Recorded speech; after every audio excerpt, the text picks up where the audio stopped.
आज मैं कालिदास और उनके सौंदर्य के संबंध में बताने जा रहा हूँ। प्राक्तन साहित्य में वाल्मीकि और व्यास के बाद महाकवि कालिदास ने हमें अनुप्राणित किया है। महाकवि कालिदास संस्कृत साहित्य के जाज्वल्यमान नक्षत्र हैं। उन्हें कनिष्ठिकाधिष्ठित कहा गया है। दीप शिखा की संज्ञा से उन्हें अभिहित किया गया है। कहा गया है, पुरा कविनांग गणना प्रसंगे कनिष्ठिकाधिष्ठित कालिदास तत्व। पुरा कविनांग गणना प्रसंगे कनिष्ठिकाधिष्ठित कालिदास अद्यापि तत्तुल्य कबीर भावा अनामिका सार्थवती बभूव। कहते हैं कि पुराने जमाने में जब कवियों की गिनती प्रारंभ की गई तो कनिष्ठिकाधिष्ठित कालिदास, कनिष्ठिका उंगली पर अधिष्ठित किया गया। किनका नाम? महाकवि कालिदास का नाम। अद्यापि तत्तुल्य कबीर भावात्, आज भी मानो कि उनके बाद अद्यापि तत्तुल्य कबीर भावा, कालिदास जैसे कवियों के अभाव में मानो उस उंगली का नाम क्या रख दिया गया? अनामिका। अर्थात कनिष्ठिका उंगली पर अधिष्ठित किया गया कालिदास का नाम। और उन जैसे महान कवि के बाद उस पंक्ति में कोई नहीं आ रहे थे, तो कहा गया कि इसीलिए कनिष्ठिका उंगली के बगल वाली उंगली का नाम क्या रख दिया गया? अनामिका।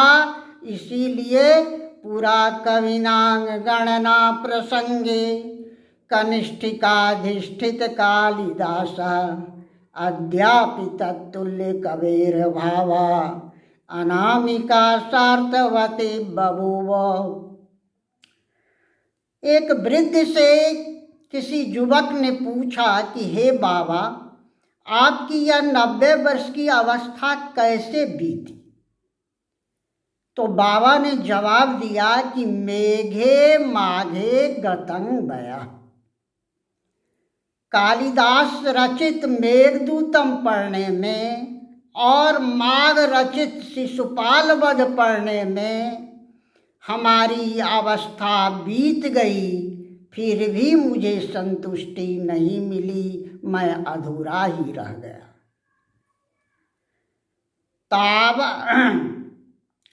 उनके महाकवि कालिदास की अनुपम सृष्टि है अभिज्ञान शाकुंतलम नाटक, जिस अभिज्ञान के बारे में कहा जाता है कि काव्येषु नाटकं रम्यं तत्र रम्या शकुंतला तत्रापि चतुर्थो अंक तत्र श्लोकं चतुष्टयी। कि काव्य स्वयं सुंदर होता है, उस काव्य में भी नाट्य काव्य जो है वह और अधिक सुंदर होता है। नाट्य काव्य में भी अभिज्ञान शाकुंतलम जो है वह और अधिक सुंदर है। अभिज्ञान तो सुंदर है ही, उनका चौथा अंक और भी अधिक सुंदर है। और चौथा अंक तो सुंदर है ही, चौथे अंक का 4 श्लोक जो है वह विश्व साहित्य में अनमोल है, उसका कोई जोड़ नहीं है, वह विश्व साहित्य में मिलना दुष्कर है। तो ऐसे कालिदास का जीवन वृत्त जब हम देखेंगे तो महाकवि कालिदास या संस्कृत के प्राय कवियों में बाणभट्ट ही मात्र एक ऐसे कवि हैं जिन्होंने अपना परिचय दिया है। शेष कवियों के बारे में परिचय अप्राप्त है। किंवदंतियों के आधार पर, ऐतिहासिक कुछ तथ्यों के आधार पर उनका परिचय हम उपलब्ध कर पाते हैं। तो महाकवि कालिदास कहाँ के रहने वाले थे, इस संबंध में भी विद्वानों की एक मत नहीं है। इतिहासकारों के बीच विवाद है। कोई इन्हें कश्मीरी कवि कहते हैं, कोई इन्हें उज्जैन का पक्षधर मानते हैं, कोई इन्हें बंगाली मानते हैं, कोई मालवा प्रांतीय मानते हैं, तो कोई इन्हें मिथिलांचल अर्थात बिहार के मिथिलांचल का मानते हैं। मेरी अपनी अवधारणा है कि कालिदास मिथिलांचल के ही कवि रहे होंगे और उनका प्रमाण हमें मिलता है कि बेनीपट्टी के अंतर्गत उच्चैठ नाम का स्थान है, जिस उच्चैठ में भगवती की एक प्रखर मंदिर है और उस मंदिर के बगल से नदी बहती है। कथानक इस प्रकार है कि कालिदास पहले किंवदंती है, ऐसी लोकोक्ति है कि कालिदास पहले महामूर्ख थे। इतने बड़े मूर्ख थे कि जिन डाल पर बैठे थे उन्हीं डाल को वे काट रहे थे, अर्थात अभिप्राय है कि वे महामूर्ख थे। इधर राजा की बेटी ठहरी विद्योत्मा, और विद्योत्मा काफ़ी विदुषी थी। मंत्रियों के साथ उनका संबंध अच्छा नहीं था, इसलिए मंत्रियों ने सोचा कि विद्योत्मा से प्रतिशोध लिया जाए और ऐसे वर से इनकी विवाह करा दिया जाए ताकि उन्हें जीवन भर पछतावा रहे। समय बीतता गया। जब शादी का मुहूर्त आया तो राजा ने मंत्रियों को यह दायित्व सौंपा कि सुयोग्य वर की तलाश की जाए, और उसी क्रम में इन लोगों को मिला कालिदास, जिसे उस समय कलिया नाम से संबोधित किया जाता था, और वन में वह जिस वृक्ष पर डाल पर बैठा था उसी डाल को काट रहा था। मंत्रियों ने सोचा कि इससे बड़ा मूर्ख मिलना संभव नहीं है। उसे किसी तरह बहला फुसला कर लाया गया। उन्हें मौन व्रत है ऐसा राज दरबार में कहा गया। विद्योत्मा की शर्त थी कि जो मुझे शास्त्रार्थ में पराजित कर देगा उन्हीं के साथ हमारी शादी होगी, और शास्त्रार्थ का आयोजन किया गया। कुछ प्रशिक्षण कलिया को दिया गया और प्रशिक्षण के उपरांत शास्त्रार्थ के दिन उन्हें सभासद में प्रस्तुत किया गया। उनके पक्षधर ने प्रस्ताव दिया कि आज उनको मौन व्रत है, इसलिए वे कुछ बोल नहीं सकते हैं, संकेत मात्र से ही उत्तर देंगे। और इस क्रम में विद्योत्मा प्रश्न करती है और उत्तर दिया जाता है किनके द्वारा, संकेत रूप में कलिया के द्वारा। और उस छल प्रपंच से युक्त शास्त्रार्थ में कलिया की विजय हो जाती है, विद्योत्मा हार जाती है, पराजित हो जाती है, और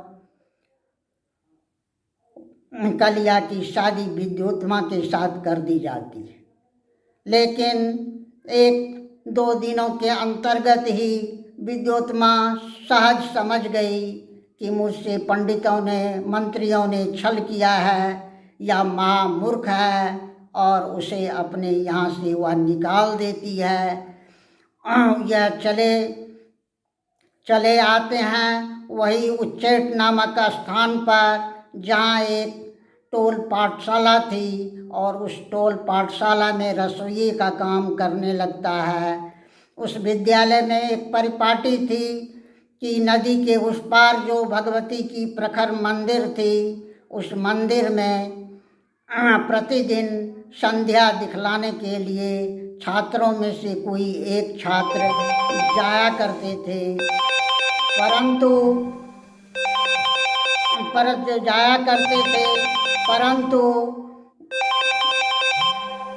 एक दिन घनघोर बारिश हो रही थी, झंझावात हो रहा था, रात को रात नहीं सूझ रहा था, इतनी अंधेरी थी।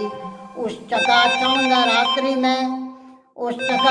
रात्रि में किसी को जाने का साहस नहीं हो सका, तो छात्रों ने मिलजुल कर कलिया को तैयार किया कि आज तुम्हें उस पार जाके मंदिर में दिया दिखा आओ।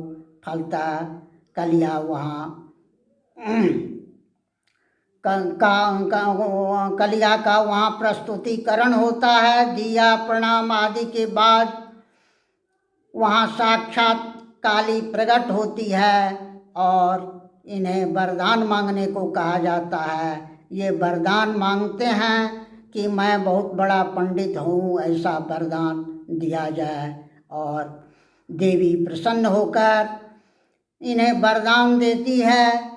तत्पश्चात ये लौटकर अपने विद्यालय आते हैं और कुछ दिनों के बाद वहाँ से निकल पड़ते हैं अपने ससुराल की तरफ। जब ये पहुँचे हैं तो ब्रह्म मुहूर्त की बेला है। विद्योत्मा सरोवर में स्नान करने के लिए निकली है। वह पश्चिम के भित्ति पर है तो पूरब की भित्ति पर कालिदास हैं। अपने आप विद्योत्मा प्रश्न करती है कि यह हवा शांत है, प्रकृति शांत है, नीरव वातावरण है, जल की तरंग भी शांत है, और फिर भी कमल हिल और डुल रहा है, स्पष्ट नहीं हो पा रहा है। जब कुछ प्रकृति शांत है, हवा शांत है, जलधाराएं शांत है, तो फिर कमल के जल में खिला हुआ कमल क्यों हिल और डुल रहा है। पूरब के पहाड़ पर खड़े कालिदास उसका उत्तर देते हुए कहते हैं कि हवा शांत है, प्रकृति शांत है, जल तरंग नहीं है, सही है, परंतु कमल रूपी प्रेमिका के पान करने के लिए जो भ्रमर सुबह में आया था, वह पान करते करते पराग पीते पीते इतना मस्त हो गया, उसे यह ज्ञान नहीं रहा कि सूर्यास्त होगा, कमल की पंखुड़ियाँ बंद हो जाएगी, संपुट बंद हो जाएंगे और मैं उसमें बंद हो जाऊंगा, यह ज्ञान नहीं रहा। फलता प्रेमिका के पराग पीने में व्यस्त भ्रमर को समय का ज्ञान नहीं रहा। सूर्यास्त हो गया, कमल के संपुट बंद हो गए, इसलिए कमल के संपुट में बंद जो है भ्रमर, वही छटपट कर रहा है, इसलिए कमल हिल डुल रहा है। पुनः विद्योत्मा की ओर से प्रश्न आता है कि भ्रमर तो काष्ठ में भी छेदने की शक्ति रखता है, तो कमल में छेद कर वह बाहर क्यों नहीं निकल जाता है। उत्तर में कालिदास की ओर से जाता है कि भ्रमरा प्रेम की महत्ता को समझता है। भ्रमरो प्रेम रक्षकः, भ्रमरा प्रेम की महत्व को समझता है, इसलिए उसे यह धैर्य है कि फिर सूर्योदय होंगे, कमल खिलेंगे, संपुट खुलेगा और मैं आज़ाद हो जाऊंगा। या धैर्य उसे है, इसलिए वह अपनी प्रिया को कष्ट देना नहीं चाहता। वह नहीं चाहता कि प्रिया को कष्ट देकर मैं बाहर आ जाऊं।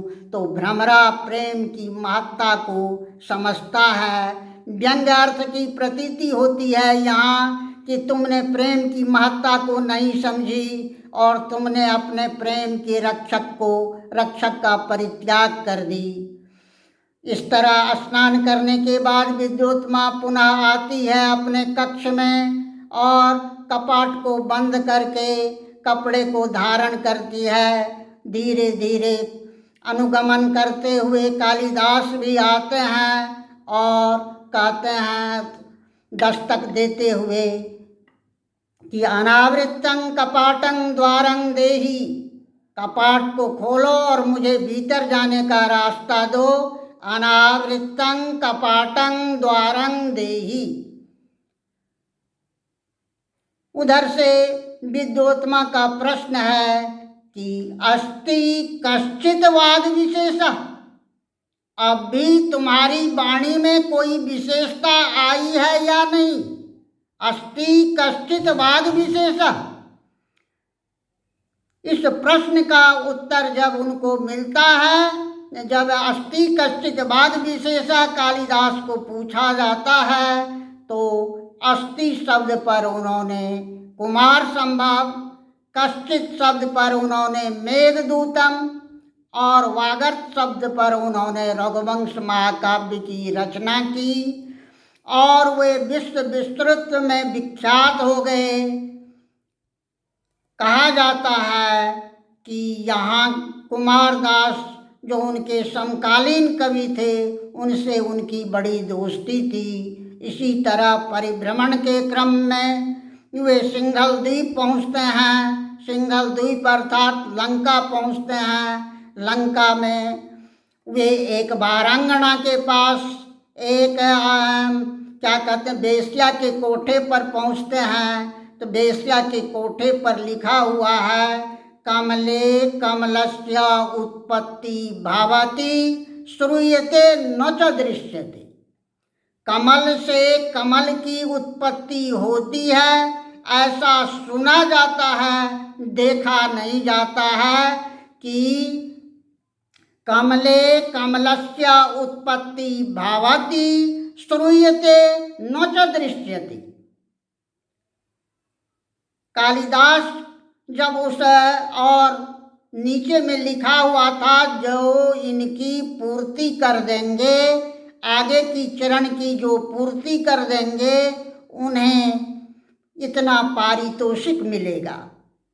महाकवि कालिदास की नज़र जब उस पंक्ति की ओर जाती है तो उन्होंने झट से लिख डाला कि बाले तम मुखाम्बोजे कथ इंदी बरद्वयम्। प्रश्न था कि कमले कमलस्य उत्पत्ति भावति श्रूयते न च दृश्यते। कमल से कमल की उत्पत्ति होता है, ऐसा सुना जाता है, देखा नहीं जाता है। तो उत्तर कालिदास लिखते हैं कि बाले तब मुखाम्बोजे कथ इंदी बरद्वयम्। हे सुंदरी तुम्हारे नेत्र रूपी बाले तब मुखाम्बोजे कथ इंदी, हे सुंदर मुख वाली, सुंदर मुख वाली, तुम्हारे शरीर पर बाले तब मुखाम्बोजे कथ इंदी बरद्वयम्, स्तन रूपी दो कमल कहाँ से उगाए? अतः श्रूयते अचो दृश्यते, अतः सुना भी जाता है और देखा भी जाता है। कमले कमलस्य उत्पत्ति भावति श्रूयते न च दृश्यते, बाले तब मुखाम्बोजे कथ इंदी बरद्वयम्।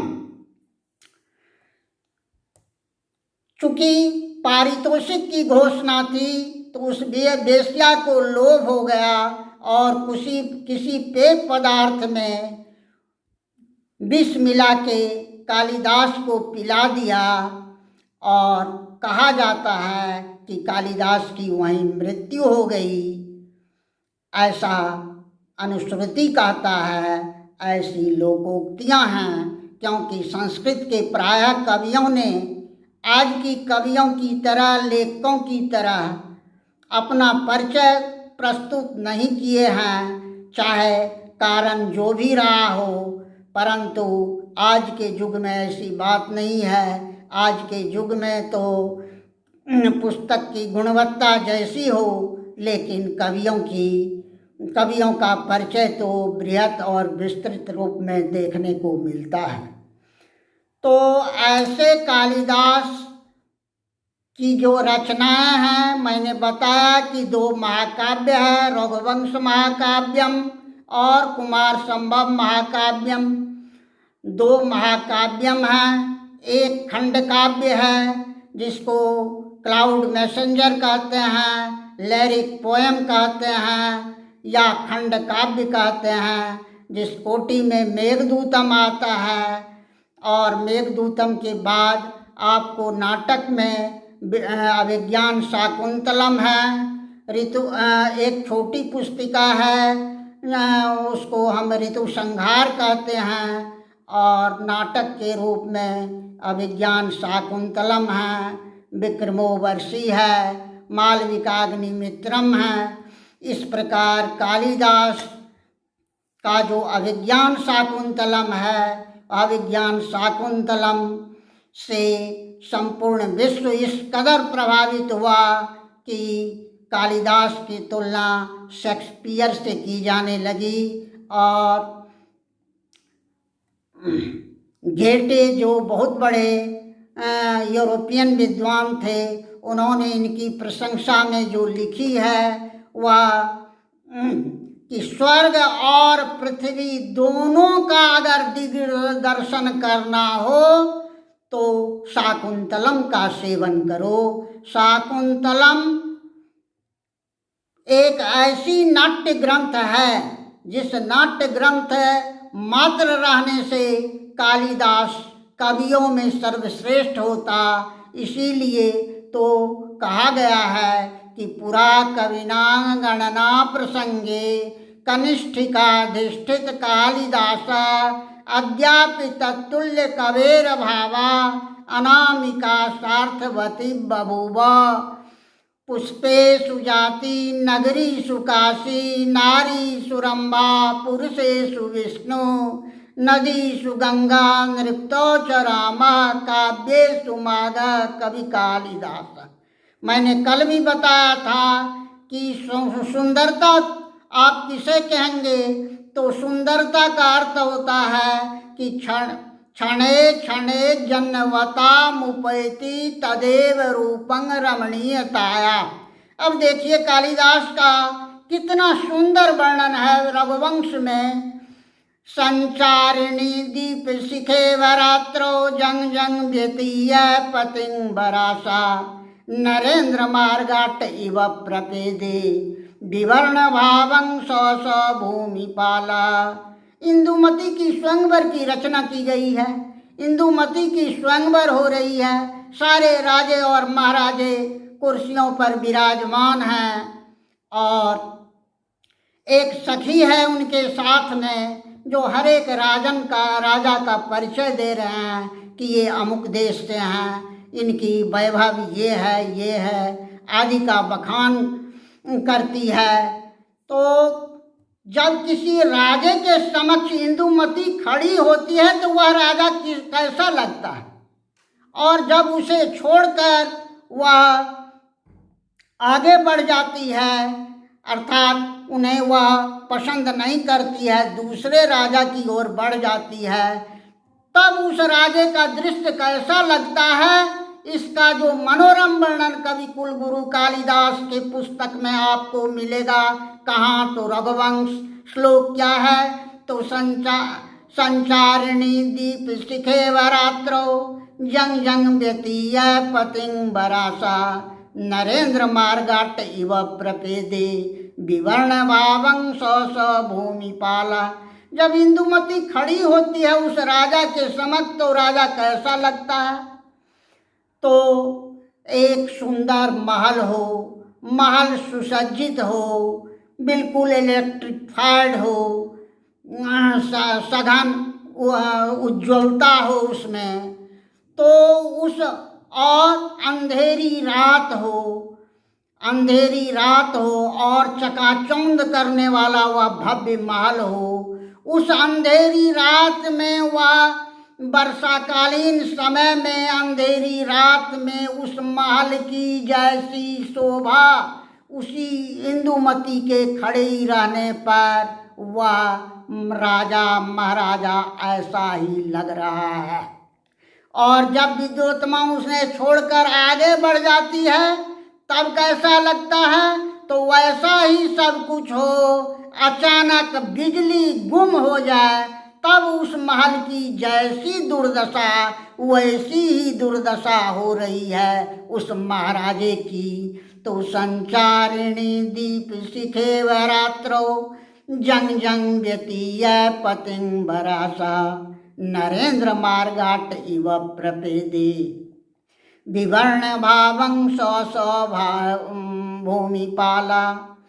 दीप शिखा की उपाधि इसी से दीप शिखा से विभूषित किया गया है कि नहीं। महाकवि कालिदास को आप जानते होंगे कि कवि क्रांत दृष्टा होता है, कवि त्रिकालज्ञ होता है, कवि अपारे काव्य संसारे कबीरे प्रजापति होता है, कवि संभाव्य सत्य का उद्घाटन करता है, कवि तीनों लोकों को जानने वाला होता है।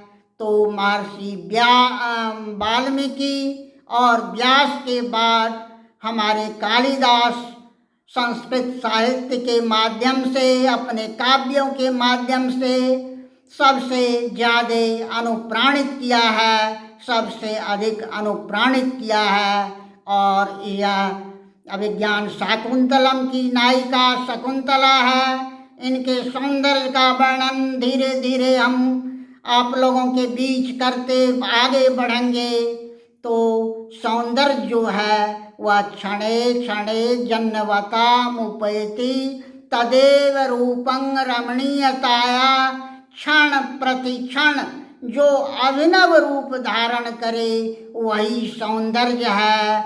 और सौंदर्य जो है वह beauty see not to touch, सुंदरता देखने की चीज़ है, सुंदरता छूने की चीज़ नहीं है। यह भी किन्हीं का मत है, लेकिन इस पर आप एक चीज़ और जान लीजिए कि इस क्रम में मैं आपको यह भी बताऊंगा कि art sake, art for human sake, कला के लिए है अथवा कला मानव के लिए है। इस प्रकरण पर भी विशद व्याख्यान होगा। और इसी के साथ आज का कार्यक्रम यहीं समाप्त किया जाता है। Thank you.